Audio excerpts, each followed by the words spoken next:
This is 40. So the plot of this story is about a married couple called Pete and Debbie, and they are both turning 40 the same week.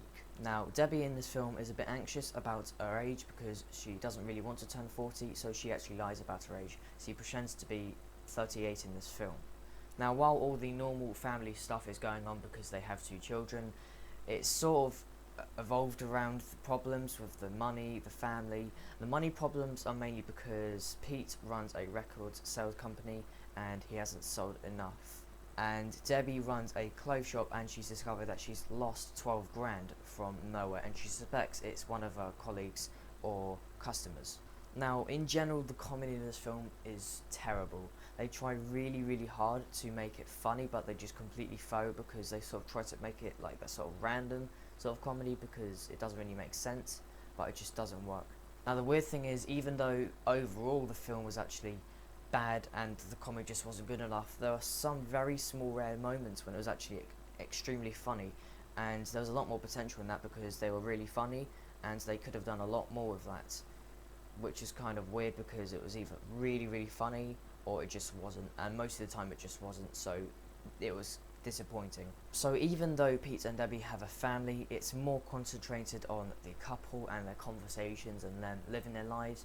The most annoying thing I found about this film were the conversations they have. I highly doubt that adults talk like that in this film. It's incredibly weird.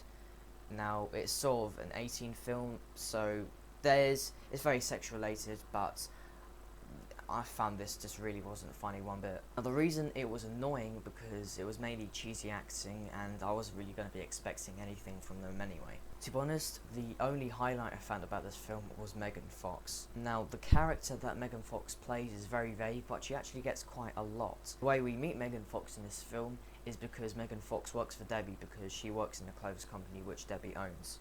Now, the strange thing I found about this film was the fact that it was actually 2 hours, and I've never really seen a comedy film that's actually more than 2 hours long.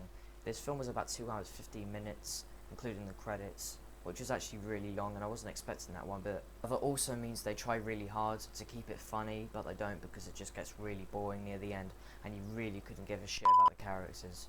Unless the film is actually really good, I don't care about the characters anyway. Now, what I quite liked about this film is it actually has quite an alright cast. There is more than just Pete and Debbie. It is mainly concentrated on them, but every now and then you get some actors coming in and out and you sort of enjoy their acting because it's actually much better than the actual main characters. Personally, I found This Is 40, that was dog shit.